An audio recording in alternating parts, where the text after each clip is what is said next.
Bonjour, bienvenue, namasté. C'est la première vidéo que je vous fais comme ça. Je vous présente Marie. Marie, elle a des douleurs au niveau des hanches et donc on va voir quelles sont les raisons de ces douleurs et qu'est-ce qu'on peut mettre en place pour que ces douleurs disparaissent. Et on vient du coup sur l'inflammation. On essaie, lorsque c'est inflammé, ça va créer des sortes d'adhérences, des sortes de nœuds. Alors je vais te dire, vas-y, freine mon mouvement et tu m'empêches, voilà. Et doucement, on va aller jusqu'à descendre. C'est comme une sorte d'échographe, comme si tu faisais une échographie, sauf que ça va venir traiter en profondeur.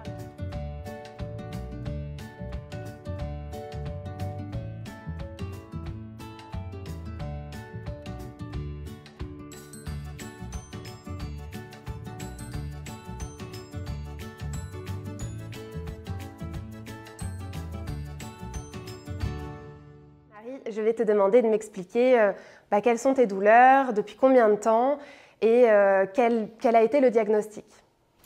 Depuis environ 4-5 mois, j'ai eu des fortes douleurs aux deux hanches, devant, pas loin de l'aine. Et il y a 3 mois, j'ai un médecin du sport qui m'a diagnostiqué une tendinite bilatérale. Voilà, et qui n'arrive pas à passer. Okay. Qu'est-ce que tu as fait entre-temps? Est-ce que tu as eu un traitement? Comment ça s'est passé? Alors, on m'a demandé de surtout pas prendre d'anti-inflammatoire parce que ça pouvait aggraver. Et je suis allée voir un kiné, mais ça n'a pas très bien fonctionné. Et là, je ne sais plus trop quoi faire. D'accord. Qu'est-ce qui te faisait le kiné? Tu peux y aller. Ok, des ondes de choc.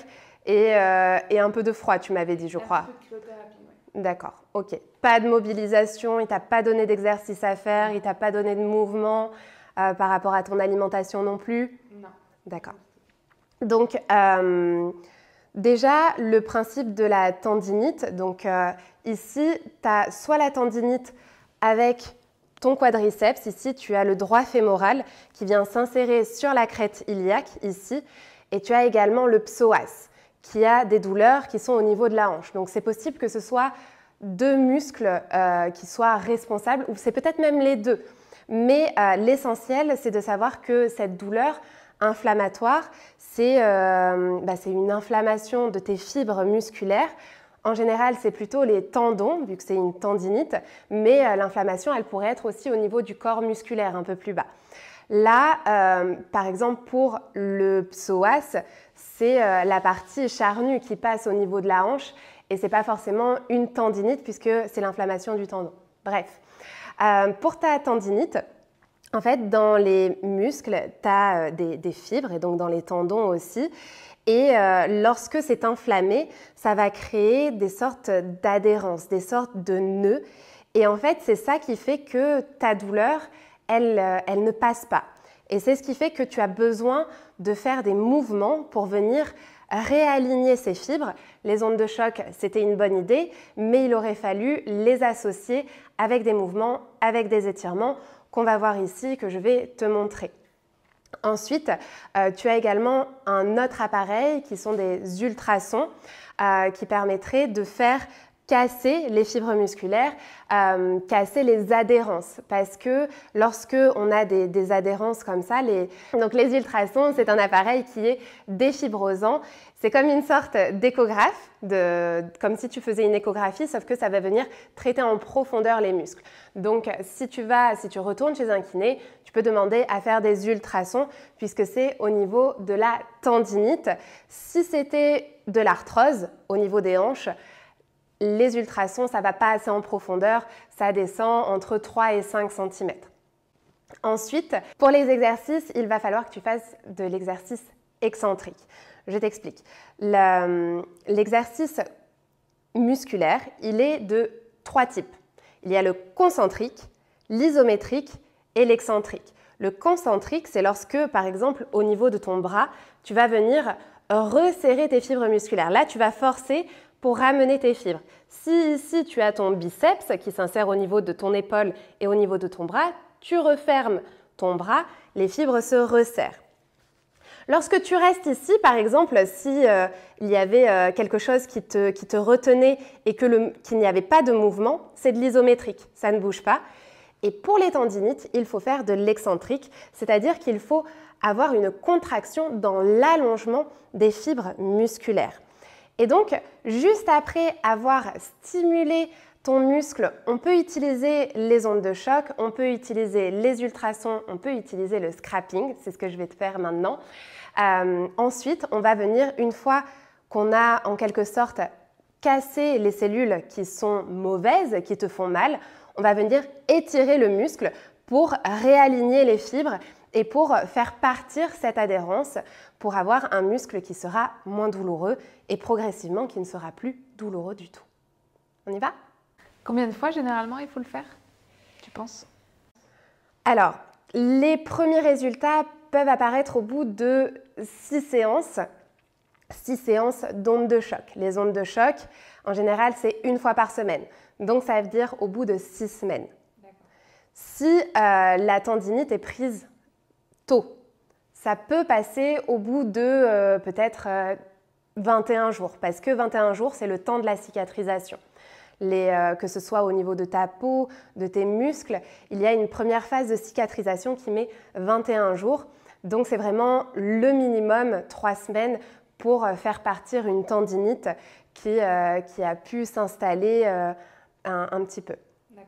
Après, les anti-inflammatoires, ce n'est pas forcément mauvais sur une tendinite. Tu aurais pu en prendre si le traitement avait été complémentaire. Tu aurais pu prendre tes anti-inflammatoires, faire les ondes de choc, faire les exercices et ça aurait pu accélérer. Par contre, en ce moment, les anti-inflammatoires, c'est déconseillé par rapport à la pandémie. Et il y a également, en fonction des traitements que tu as, ce n'est pas forcément compatible. Donc, il faut faire attention aussi à l'automédication et à ne pas faire n'importe quoi avec les anti-inflammatoires parce que ça peut être dangereux réellement. Et donc là, on va utiliser le scrapping. Donc, en fait, c'est des sortes de couteaux japonais qui vont venir travailler au niveau de tes fascias. Donc, je t'en mets un petit peu plein la tête, mais les fascias, c'est comme une sorte de grosse toile d'araignée qui va venir lier tes muscles entre eux, qui va lier tes muscles à ta peau, les tendons. Et en fait, c'est vraiment la toile en fait, de tes muscles, enfin de tes parties molles du corps. Tout ce qui n'est pas les os, donc tout ce qui n'est pas dur dans ton corps. Et en fait, on va venir ici frotter le muscle. En général, ce n'est pas forcément le plus agréable. Pour l'instant, j'appuie pas trop. Ça va. Ça va. Ok. Et donc, on va venir ici dans le sens de la fibre, mais on va surtout venir en travers de la fibre. Et ça, c'est du massage transversal profond, sauf qu'on utilise les couteaux pour venir stimuler le tendon. Désolée, est-ce que tu veux un chiffon pour mordre dedans? Malheureusement, c'est comme pour les ultrasons, c'est comme pour les ondes de choc, il faut que ça fasse mal pour que ça fasse effet. Lorsque tu as une tendinite, si tu ne sens rien sur ces mobilisations-là, hein, pas sur les mouvements. Sur les mouvements, il faut que ça reste infradouloureux. Ouais, voilà, il ne faut pas que ce soit que ça te fasse grimacer. Mais par contre, sur les outils qu'on utilise, là, oui, tu peux, il faut même que tu grimaces. Il faut que ce soit douloureux. En général, au cabinet, quand j'ai des personnes qui viennent en seconde main, on va dire, chez moi au cabinet, qui ont déjà fait des exercices chez un autre kiné, qui ont fait des ultrasons, qui ont fait des ondes de choc et qui m'ont dit bah, « non, on ne fait pas ça parce que ça ne m'a rien fait ». Mais du coup, je demande toujours bah, « est-ce que ça vous a fait mal ?» Et du coup, on réessaie. Et au final, le fait d'aller casser ces adhérences, bah, c'est ça qui fait mal. Donc, si tu ne vas pas faire mal, tu ne vas pas casser ces adhérences. Et en plus, ce n'était pas associé aux exercices. Exactement. Ça ne pouvait pas être optimal. La grosse part dans la rééducation, c'est surtout les exercices. Souvent, au kiné, on dit oui, c'est bon, je vais faire les exercices et puis on rentre dans le quotidien de sa vie, on rentre chez soi et puis la semaine suivante, quand tu retournes chez le kiné, ah ben non, j'ai pas eu le temps de faire les exercices. Lui, il t'en a pas donné, du coup, tu n'as pas pu savoir. Mais c'est vrai que c'est régulier chez les patients de se dire bah, je vais chez le kiné, ça suffit. Non, ça ne suffit pas, il faut faire ces exercices en même temps. Ça va? Oui. Alors, on va venir chercher avec la boule, on va essayer d'aller titiller un petit peu en dessous. On sent bien qu'il est tendu et qu'il est inflammé. Hein. D'ailleurs, je me demande si ce n'est pas plutôt ton droit fémoral que ton psoas. Tu m'avais parlé du psoas. Et donc là, on vient décoller les fibres. C'est un peu le même principe que les ultrasons. Du coup, on va créer de la mobilité. On va créer de l'espace dans tes fibres. Est-ce que tu veux que j'arrête? Non. Yes. Et est-ce que le fait que depuis quelques semaines, j'ai mal en bas du dos et ça descend dans les fesses, c'est à force d'avoir ces tendinites devant, ça peut créer un déséquilibre qui fait mal derrière? Tout à fait, ouais. Parce que, en fait, les douleurs, c'est pas que à un endroit. C'est justement l'histoire des fascias. Vu que tu as une douleur ici, ton fascia, il va aller chercher à s'accrocher ailleurs. En fait, il va aller chercher à aller de plus en plus loin et la douleur, elle va de plus en plus se répandre. Et clairement, si en plus de ton droit fémoral, il y a le psoas qui est inflammé derrière, le psoas, il s'insère au niveau lombaire. D'accord. On n'est pas obligé d'utiliser le scrapping. Si on n'a pas de couteau, toi par exemple, si tu veux te le faire, tu peux venir avec ici tes phalanges en fait, ou si tu as quelqu'un qui pourrait... si tu as quelqu'un qui pourrait te le faire, tu viens serrer le poing comme ça. Oui, ok. Voilà. Donc là, tu vois, si tu as quelqu'un autour de toi qui t'en veut ou qui voudrait te faire mal, tu peux lui dire « Écoute, ça, ce serait intelligent, ça m'aiderait à aller mieux. » Et donc ici, c'est par rapport à tes fibres musculaires, elles sont dans ce sens-là, de haut en bas. Et donc le massage transversal profond, il va se faire dans l'autre sens, perpendiculaire. Et là, tu peux y aller. Du coup, l'idéal, c'est de faire soit une fois le massage transversal profond, puis la fois suivante, les ondes de choc, une fois par semaine, et une autre fois, les ultrasons, par exemple, si ton kiné, il a les ultrasons. Et si jamais tu n'as pas la possibilité d'aller chez le kiné, ben c'est pas grave, tu fais uniquement le massage transversal profond et les exercices que je vais te montrer après. Mais si tu as la possibilité d'aller chez un kiné, préfère choisir un kiné qui a soit les ondes de choc, soit les ultrasons, soit les deux. Donc maintenant, on va montrer qu'est-ce que c'est que les ondes de choc. Le principe déjà des ondes de choc, c'est que ça va venir casser ta plaque motrice. La plaque motrice, c'est ce qui sert de récepteur à tes fibres tendineuses ou musculaires.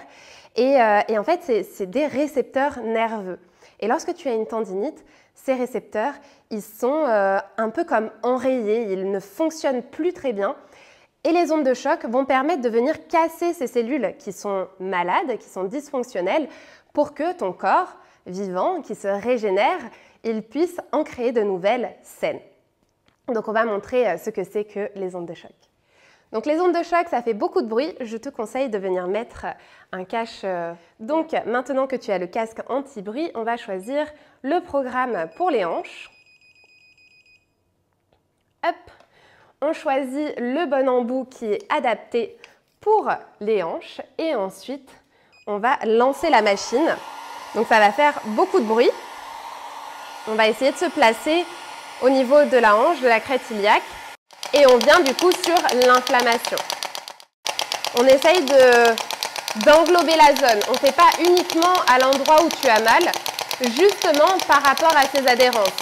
Au niveau du massage transversal profond, c'est pareil. On n'essaye pas de faire uniquement à l'endroit où on a mal, parce qu'il faut aller chercher cet effet de toile d'araignée qui va chercher plus loin.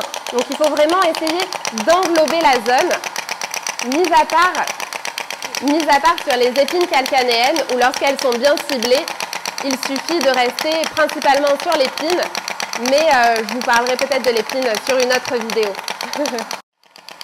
Et donc on va au bout du programme, on fait le programme sur la machine des ondes de choc. Lorsqu'on a la tendinite du psoas, on peut venir à l'intérieur de la cuisse chercher le petit trochanter. C'est là où s'insère, donc c'est l'insertion distale du muscle psoas. Et donc, il est possible des fois qu'on ait mal à l'intérieur par ici. Est-ce que ça te fait mal? Non. Mais si c'est le cas, c'est que du coup, il peut y avoir une tendinite à l'insertion distale du muscle psoas. Il fait super chaud vers la cheminée.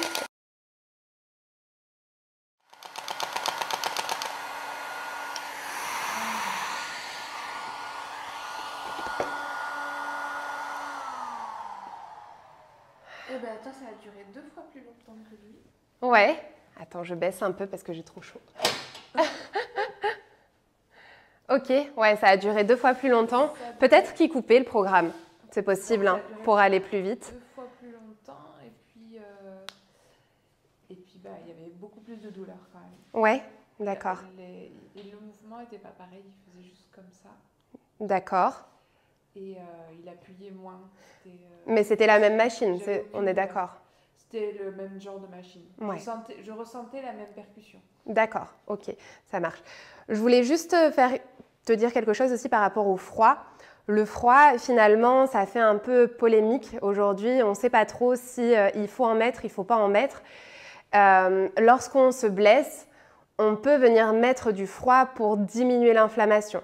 Mais finalement, l'inflammation, c'est ce qui permet aussi de venir cicatriser. C'est pour ça qu'on t'a dit de ne pas prendre d'anti-inflammatoire.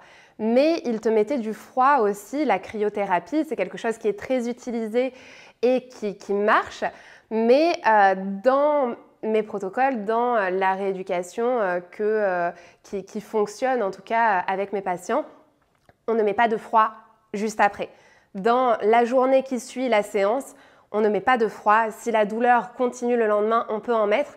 Mais il faut en fait garder cet effet de cassure et d'inflammation. L'inflammation, elle est mauvaise quand elle devient chronique, quand ça fait plusieurs semaines que tu as mal et qu'elle continue. Mais à la base, l'inflammation, ce n'est pas quelque chose de mauvais. On va faire de l'autre côté si tu veux, puisque tu as mal aux 2 hanches. Allez, c'est reparti. Tu mets pas le... Tu veux écouter?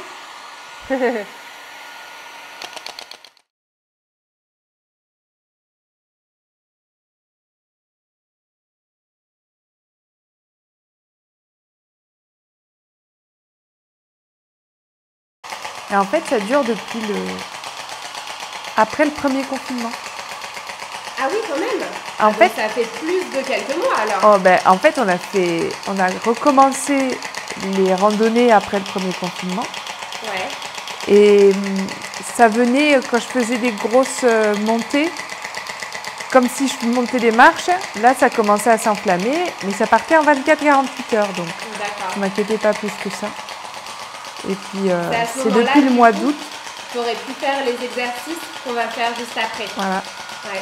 Et c'est depuis le mois d'août, donc il y a cette année, 4-5 mois, que là, vraiment, c'est venu très fort et ça partait plus. D'accord. D'où l'importance de, lorsqu'on a une douleur qui est récurrente, après, il ne faut pas s'inquiéter non plus dès la première douleur. C'est normal d'avoir certaines douleurs, d'avoir certaines adhérences qui se créent. Mais c'est important quand même d'avoir l'avis d'un professionnel, que ce soit un kiné ou un médecin qui puisse te dire qu'est-ce que tu dois faire justement par rapport à ça. Et donc, les exercices que tu aurais pu faire dès le début, c'est donc les étirements. Déjà, tu peux faire les étirements toi-même et ensuite, avec l'aide d'une personne, tu peux faire les exercices excentriques. C'est difficile de les faire soi-même. Et c'est vraiment mieux d'avoir quelqu'un à qui tu dis quoi faire pour ces mouvements. Donc, tu vas te rapprocher sur le côté de la table. Ça marche. Donc, là, tes muscles. Donc, tu as le droit fémoral qui vient au niveau du genou, qui s'insère en dessous du genou. Et donc, au niveau de ta crête iliaque ici, l'épine iliaque antéro-supérieure. Et tu as également donc le muscle psoas qui est à l'intérieur, qui va s'insérer au niveau de tes vertèbres lombaires, qui va descendre ici le long de ton bassin, qui va passer à l'intérieur et qui va venir s'insérer sur le petit trochanter. Et tu as également, donc ça c'est l'iliopsoas, et donc tu as le muscle à l'intérieur de ta crête iliaque, donc il est inflammé également, qui vient tapisser l'intérieur de ta crête et qui s'insère également au niveau du muscle psoas.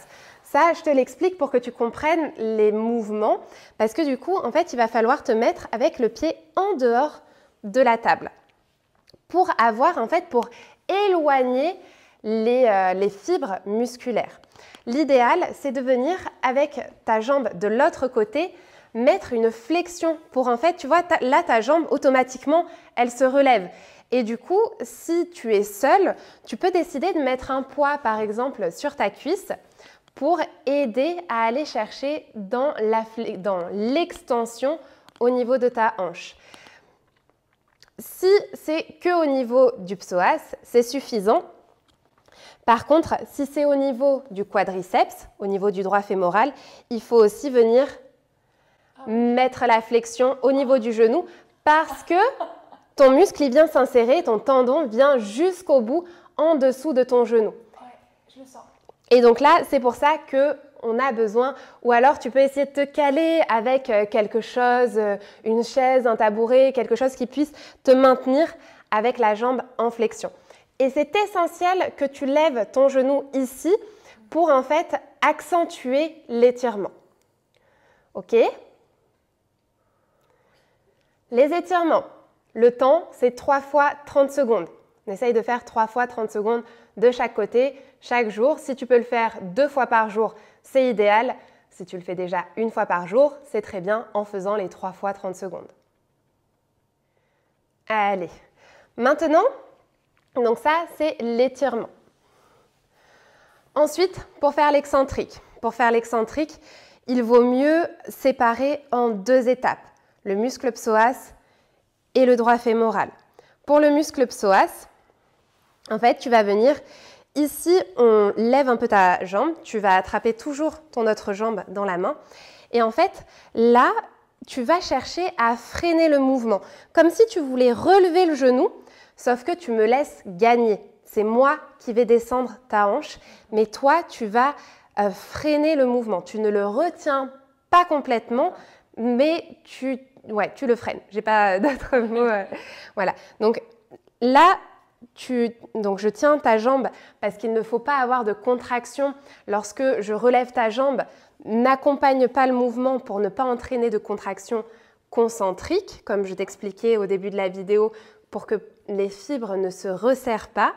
Mais par contre, une fois que tu es ici, alors je vais te dire, vas-y, freine mon mouvement et tu m'empêches, voilà.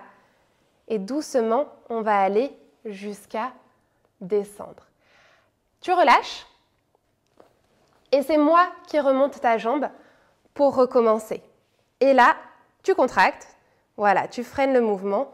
On va chercher à aller étirer loin vers le bas, juste avec le segment de la cuisse. On ne s'occupe pas du segment jambier pour l'instant. Donc on recommence, on va mettre en accéléré.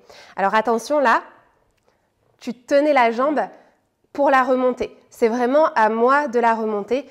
Toi, laisse-toi faire dans ce mouvement-là. Et une fois que je te dis le top, tu freines. Vas-y, freine. Très bien. Et là, on va dans l'étirement des fibres musculaires. On recommence. La posologie, c'est 10 fois également. Si possible, 3 séries de 10. Si tu n'as pas le temps, déjà 1 fois 10 par jour, c'est très bien. Ensuite, pour la deuxième partie, on va laisser donc ta jambe comme ça. Et là, ce sera uniquement avec la partie du segment jambier. Donc, là, ici, tu vas venir freiner mon mouvement. Moi, je vais pousser ta jambe en arrière et toi, tu vas venir freiner le mouvement tout simplement. Allez, vas-y, résiste. Et relâche. C'est moi qui ramène ta jambe en avant. Ça va? Ouais, ok. Allez, vas-y, on y va un peu plus doucement pour pas trop déclencher de douleur. Freine un peu moins peut-être. Voilà, mets un peu moins de résistance si c'est trop douloureux. C'est une fois là. Je pense que c'est l'étirement qui arrive à la fin. D'accord, ça marche. Allez, on recommence. Vas-y, freine. Freine, freine, freine, freine. Bien jusqu'au bout. Et on continue.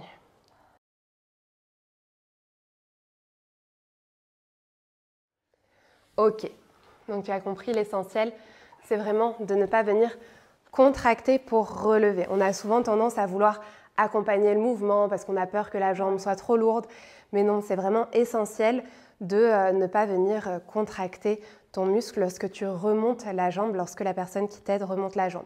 Si jamais tu étais toute seule, tu peux essayer de faire un micmac où tu te redresses, tu viens porter ta jambe et avec un poids peut-être accroché à la cuisse, tu freines le mouvement de ta cuisse vers le bas. C'est plus compliqué, mais ça peut marcher. Là, c'est vraiment au niveau de ton alimentation. Ah, oui. Lorsqu'on a une douleur qui ne passe pas malgré un traitement efficace, si par exemple là, tu fais tes exercices pendant quelques temps et que tu vois aucune amélioration, déjà à partir de 2 semaines, même au bout de 10 jours, si tu fais vraiment bien tes exercices, tu vas sentir une amélioration. La douleur, elle sera peut-être encore là, mais tu vas déjà sentir une amélioration. Si tu ne sens pas d'amélioration, c'est peut-être qu'il y a quelque chose au niveau de ton alimentation qui entretient cette inflammation. Ce quelque chose, ça peut être des intolérances comme le lait, le gluten, ça peut être aussi d'autres aliments qui sont inflammatoires. Il y a le maïs également. Il y a le docteur Seignalé qui a écrit un bouquin qui s'appelle « L'alimentation ou la troisième médecine » qui fait que, au travers de son alimentation, parfois on se rend malade et on se dit non, c'est pas ça qui peut me rendre malade, mais en fait, si c'est vraiment, ça va être en fonction de chaque personne. Mais souvent, c'est quand même les protéines de lait animales qui sont inflammatoires. Et je ne dis pas qu'il faut supprimer complètement les protéines de lait animales de son alimentation. Mais par contre, si tu as une douleur qui ne passe pas, ça vaut le coup pendant un certain temps de vraiment supprimer tel ou tel aliment et qui fera que l'inflammation va passer. Et ensuite, tu vas pouvoir le réintégrer à ton alimentation de manière équilibrée. Mais parfois, lorsqu'on a des douleurs comme ça peut venir aussi de son alimentation. Voilà. Je sais que c'est difficile, je sais qu'on n'est pas forcément, on aime trop le fromage, on aime trop ces choses. Le sucre aussi, ça peut être quelque chose de mauvais et qui va faire que son corps crée une réponse, que ce soit au niveau musculaire, au niveau articulaire, que ce soit sur des maladies neurodégénératives comme la polyarthrite rhumatoïde, les fibromyalgies.